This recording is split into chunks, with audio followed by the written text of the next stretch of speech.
Kenalin, namaku Tita Aurelia Putri Pratama. Aku dari Prodi Pendidikan Guru Sekolah Dasar kelas 2023F dengan NIM terakhir 196. Halo, perkenalkan nama saya Regita Alisha Putri. Saya dari kelas PGSD 2023F. 3 digit NIM terakhir saya 222. Halo, perkenalkan saya Revalina Fadikasari dari Prodi PGSD kelas 2023F dengan NIM 3 digit terakhir saya adalah 202. Pertama-tama, izinkan saya menyampaikan topik pembahasan yang akan disampaikan pada video ini. Nah, judul yang saya ambil bersama teman-teman adalah mengenai perkembangan metode dan media pembelajaran inklusif. Nah, setelah ini kami akan menjelaskan mengenai jurnal-jurnal yang sudah kami dapat mengenai judul tersebut. Yang pertama, ada pengembangan media ajar visual sambung pipa terhadap pembelajaran tematik kelas 1. Yang kedua adalah pengembangan e-modul mata kuliah media pembelajaran anak berkebutuhan khusus. Nah, yang terakhir adalah cara meningkatkan keterampilan bina diri anak autis melalui program Teach dengan bantuan media video pembelajaran interaktif. Hai, jumpa lagi dengan aku, Aurel. Di sini aku ingin membahas artikel yang masih berkaitan dengan tema yang kelompok kami bahas, yaitu perkembangan media dan metode pembelajaran pendidikan inklusif. Nah, artikel ini memiliki judul Pengembangan Media Visual Sambung Pipa terhadap Siswa Autism Spectrum Disorder atau ASD pada pembelajaran tematik kelas 1. Nah, penelitian ini terjadi pada MI Hamzanwadi nomor 1 Pancor. Nah, pada MI ini terdapat atau mendukung program pendidikan inklusi. Akan tetapi, pada media visual masih belum ditemukan, bahkan bisa dikatakan masih kurang. Oleh karena itu, para peneliti dalam artikel ini melakukan penelitian menggunakan media visual sambung pipa terhadap siswa ASD yang bertujuan supaya antara materi yang disampaikan oleh guru kepada siswa itu bisa didapatkan manfaatnya, dan pastinya setiap siswa akan lebih mudah dalam memahami materinya. Jadi ibaratnya media pengembangan visual khususnya bagi peserta didik disabilitas itu sangat penting, karena hal tersebut merupakan salah satu cara dalam menjembatani ilmu yang disampaikan oleh guru kepada siswa. Jadi di sini aku ingin membahas satu artikel yang sangat berkaitan dengan pendidikan inklusif, di mana artikel tersebut memiliki judul Perkembangan Metode Pembelajaran Reaction bagi Mahasiswa Disabilitas di Perguruan Tinggi. Nah, pada artikel ini menunjukkan lokasi yang telah diteliti adalah pada Universitas Lambung Mangkurat, di mana universitas tersebut telah memiliki visi dan misi dalam mewujudkan yang berkualitas. Akan tetapi, ketika diteliti, ditemui bahwa pada setiap kelas itu kurang maksimal dalam proses perkuliahan, karena ketika dosen menjelaskan, tetapi ada sebagian yang menguasai bahasa isyarat dan sebagian juga tidak menguasai, jadi hanya ditunjukkan atau dilalui dengan media bibir atau gerakan bibir. Nah, hal tersebut menyebabkan kurang efektivitas dalam proses perkuliahan. Lalu, bagaimana sih caranya yang tepat dalam mengatasi kejadian tersebut, serta mahasiswa tidak berpendapat bahwa dirinya hanya menjadi mahasiswa yang pasif, karena pada saat hal itu terjadi, mahasiswa disabilitas merasa dirinya menjadi mahasiswa yang pasif. Dia tidak bisa bertanya karena terhalang komunikasi antara mahasiswa dan dosen. Nah, ada penerapan metode reaction menurut Jaufari dan Dewi 2019. Metode ini terbagi atas 5 bagian. Yang pertama adalah responsif, di mana ketika masa perkuliahan harus ada respon yang baik antara dosen dan mahasiswa. Lalu yang kedua adalah expression, di mana ekspresi atau raut wajah pada seseorang yang menyampaikan materi itu juga sangat mendukung dalam terwujudnya perkuliahan yang berkualitas. Lalu yang ketiga ada yang namanya articulation, di mana articulation merupakan intonasi tinggi rendahnya nada dalam suatu penyampaian materi sehingga materi yang disampaikan dapat dipahami oleh setiap mahasiswa. Lalu yang keempat adalah konkret, di mana materi yang disampaikan harus sesuai dengan kenyataan yang ada. Lalu yang terakhir atau yang kelima adalah integration. Integration merupakan suatu peristiwa yang disampaikan itu bisa terjadi dan berkaitan dengan setiap pengalaman atau kejadian yang dialami oleh mahasiswa tersebut. Lalu, ketika metode reaction ini sudah diterapkan pada mahasiswa, serta pastinya pada setiap kelas difasilitasi juru bahasa isyarat, dan ketika pembelajaran berlangsung, juru bahasa isyarat tersebut akan mempermudah mahasiswa dalam penyampaian materi yang telah diberikan dosen. Jadi penangkapan materi yang disampaikan oleh dosen pun akan lebih mudah dipahami oleh mahasiswa tersebut. Nah, dari banyaknya metode reaction bagian-bagian tadi, mahasiswa menganggap bahwa dirinya tidak akan menjadi mahasiswa yang pasif, dan dalam hal ini sudah pasti antara mahasiswa normal serta mahasiswa disabilitas akan berkaitan dan mereka bisa sama-sama menjalani pendidikan di perkuliahan, tepatnya di perguruan tinggi. Nah, para peneliti pada artikel ini menggunakan tahapan-tahapan pengembangan media ajar visual sama seperti yang dikemukakan oleh Borg and Gall, di mana Borg and Gall mengemukakan terdapat 10 tahapan. Akan tetapi pada artikel ini diringkas dan hanya mengambil 7 tahapannya, di mana tahap yang pertama adalah Research and Information Collection. Maksudnya apa? Maksudnya adalah mulai meneliti dan mencari informasi sebanyak-banyaknya mengenai media yang akan dikembangkan. Lalu yang kedua ada planning. Planning adalah rancangan atau tahapan yang akan dilakukan dengan informasi yang telah dimiliki pada tahap pertama. Lalu yang ketiga ada develop preliminary file testing, di mana tahapan ketiga ini merupakan tahapan uji coba yang dilakukan dari rancangan pada proses nomor 2 sehingga sudah terlihat sudah sampai mana sih perkembangannya. Lalu yang keempat adalah preliminary file testing. Nah, pada poin keempat ini merupakan uji coba yang sesungguhnya dari lanjutan pada tahapan ketiga, dan jadi di uji coba pengembangan media visual tersebut apakah sudah pas atau belum. Nah, jika ada yang belum pas, maka terjadilah proses kelima, yaitu main product revision. Jadi, dari produk tersebut, apa sih yang harus direvisi lagi? Dan apa yang harus dikembangkan lagi supaya lebih baik? Lalu menginjak pada tahapan ke-6, yaitu tahapan main file testing. Jadi, dari revisi pertama, kan udah kelihatan ya apa yang harus dikembangkan. Maka pada tahapan ke-6 uji coba dilakukan kembali dan diperlihatkan ke khalayak umum. Lalu yang ke-7 operasional product revision. Setelah dipraktekkan pada objek yang sesungguhnya dan diperlihatkan ke khalayak umum, maka pada tahapan ke-7 ini merupakan revisi yang sesungguhnya. Apa sih yang harus dikembangkan lagi dari produk tersebut?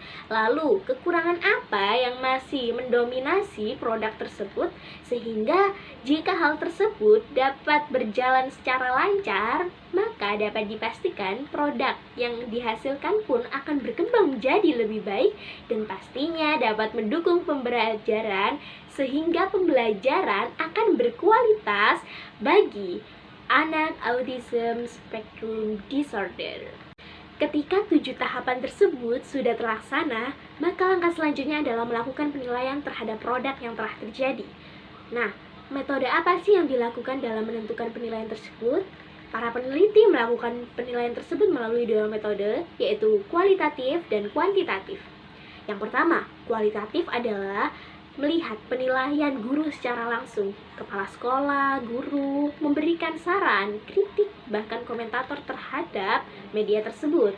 Lalu yang kedua adalah cara kuantitatif, diperoleh dari hasil data pengisian angket yang telah diisi oleh guru ataupun kepala sekolah. Lalu, ketika Dari dua metode tersebut diperoleh dan disimpulkan bahwa media ajar tersebut sangat menarik di lingkungan sekolah karena sebelumnya tidak ada media ajar seperti itu, dan hal ini merupakan hal baru yang dapat menunjang keberlangsungan pendidikan di tingkat sekolah dasar, khususnya anak disabilitas semakin tertarik dengan media ajar, dan pastinya dengan materi yang telah disampaikan pun mereka akan semakin tertarik dan lebih mudah memahami. Lalu kepala sekolah bahkan guru juga menginginkan bahwa supaya media ini terus berkembang, bahkan kalau bisa dipelajari juga pada setiap mata kuliah, khususnya pada jurusan pendidikan guru sekolah dasar, karena hal tersebut merupakan cikal bakal yang akan mewujudkan teori-teori baru, bahkan media-media baru tentang media ajar bagi siswa disabilitas untuk masa depan nanti. Selanjutnya, saya akan menjelaskan mengenai jurnal yang berjudul Cara Meningkatkan Keterampilan Bina Diri Anak Autis melalui program Teach dengan bantuan media video pembelajaran interaktif. Nah, yang pertama-tama, kita itu harus tahu dulu apa itu keterampilan bina diri. Keterampilan bina diri merupakan keterampilan seorang individu dalam mengurus dirinya sendiri, mulai dari keterampilan merawat diri seperti mandi, toilet training, mencuci tangan, menggosok gigi, menyisir rambut, makan, minum, berpakaian, dan lain-lain, sampai dengan kegiatan sehari-hari yang lebih kompleks. Meskipun kegiatan tersebut bersifat sederhana, namun sulit bagi anak berkebutuhan khusus, khususnya adalah autis. Program Bina Diri merupakan salah satu solusi yang dapat digunakan untuk meningkatkan keterampilan bina diri anak autis. Program Bina Diri adalah program kekhususan sekolah luar biasa atau SLB yang dikembangkan dengan tujuan memberikan pembelajaran bina diri kepada siswa. Metode penyampaian program bina diri untuk anak autis dapat disampaikan dengan berbagai cara, salah satunya melalui metode TEACH. TEACH atau Treatment and Education of Autistic and Related Communication Handicapped Children merupakan bentuk pengajaran terstruktur yang fokus pada kebutuhan, minat, keterampilan, perkembangan anak untuk mengembangkan kemandiriannya. Teach di dalamnya struktur teaching, hal itu dapat memudahkan siswa autis dalam belajar maupun beraktivitas. Dalam implementasi metode Teach, diperlukan media pembelajaran yang tepat sesuai dengan karakteristik anak autis. Media yang cocok untuk anak autis adalah media yang bersifat visual. Komunikasi secara visual biasanya lebih mudah dipahami dan lebih mudah diakses oleh anak autis. Media visual yang dapat digunakan diantaranya media visual 3 dimensi, media visual bergerak, video pembelajaran, animasi, dan lain-lain. Dari segi tingkat pemahamannya, anak autis akan lebih terbantu dengan gambar bergerak, misalnya melalui video pembelajaran interaktif. Video pembelajaran interaktif adalah media 3 dimensi yang bersifat audiovisual. Video merupakan gambar bergerak bersifat audio dan sekaligus visual yang menjelaskan sebuah informasi dengan lebih baik karena memanfaatkan modalitas audio dan visual secara sekaligus. Selain karena sesuai dengan karakteristik anak autis yang bersifat visual, video pembelajaran dianggap lebih efektif karena dapat memfasilitasi gaya belajar siswa yang bermacam-macam. Gaya belajar auditori yang biasanya membutuhkan media pembelajaran audio bisa terbantu dengan media video. Begitu juga dengan siswa dengan gaya belajar visual yang biasanya membutuhkan media visual juga dapat terbantu dengan video. Berdasarkan hasil penelitian yang ada pada jurnal tersebut, gaya belajar ini dapat meningkatkan prestasi belajar pada siswa autisme. Nah, saya akan menjelaskan sedikit tentang jurnal yang saya temukan, yaitu dengan judul Pengembangan modul mata kuliah media pembelajaran ABK pada mahasiswa program studi pendidikan khusus. Pembelajaran dan teknologi saat ini sangat berkembang pesat dan selalu berjalan bersamaan, terutama dalam pengembangan media pembelajaran. Teknologi memiliki pengaruh yang sangat signifikan terhadap pendidikan, yaitu meningkatkan akses dan fleksibilitas pembelajaran. Modul elektronik atau M-modul merupakan salah satu inovasi teknologi dalam pendidikan. M-modul adalah modul elektronik yang berisi materi pembelajaran, tugas, dan latihan yang dapat diakses melalui komputer atau perangkat elektronik lainnya. Pengembangan e-modul dapat dipadukan dengan model pembelajaran project-based learning atau pembelajaran berbasis proyek. Pembelajaran berbasis proyek adalah suatu model pembelajaran yang melibatkan suatu proyek dalam proses pembelajaran sehingga sangat dapat diaplikasikan pada mata kuliah media pembelajaran ABK. Menurut Santiasa, pembelajaran berbasis proyek ini menjadikan peserta didik memiliki motivasi untuk aktif dalam pembelajaran sehingga dosen hanya sebagai fasilitator saja, dan setelah pembelajaran dosen akan mengevaluasi produk hasil kinerja mahasiswa yang meliputi outcome perkuliahan yang mampu ditampilkan dari hasil proyek yang dikerjakan.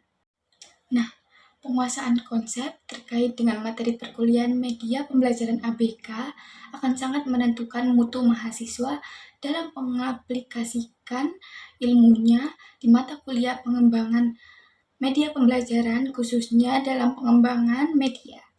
Oleh karena itu, pengembangan e-modul ini sebagai proyek dianggap penting untuk meningkatkan motivasi, meningkatkan kemampuan berpikir, memahami materi secara keseluruhan, dan meningkatkan kemampuan mahasiswa. Model yang digunakan dalam pengembangan ini yaitu menggunakan model ADI. Prosedur penelitian dalam ADI meliputi 5 tahap, yaitu yang pertama, analisis. Analisis karakter mata kuliah yang dilakukan dengan menganalisis silabus atau SAP mata kuliah media pembelajaran ABK, dan analisis software untuk pengembangan dan pengaplikasian e-modul, yakni software Adobe Flipbook Maker Pro. Yang kedua yaitu desain.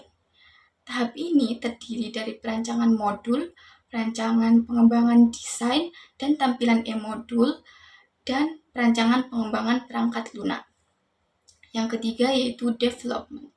Pada tahap ini meliputi pengaplikasian desain, penyusunan materi, penyusunan evaluasi, pengembangan e-modul, pengembangan materi-materi dan fitur pendukung pembelajaran yang diperlukan dosen dan mahasiswa. Yang keempat yaitu implementation, yaitu mengimplementasikan e-modul melalui perangkat seperti tablet, laptop, handphone, dan yang lainnya. Yang terakhir yaitu evaluation, yaitu tahap ini digunakan hanya sebagai evaluasi formatif yang tujuannya untuk mengumpulkan informasi mengenai efektivitas dan efisiensi media e-modul untuk mencapai tujuan yang telah ditetapkan. E-modul yang dikembangkan memiliki basis aplikasi sehingga dapat digunakan pada smartphone dan komputer. E-modul yang dikembangkan diaplikasikan pada smartphone dengan alasan bahwa saat ini hampir setiap aspek kehidupan kita tidak bisa lepas dari smartphone.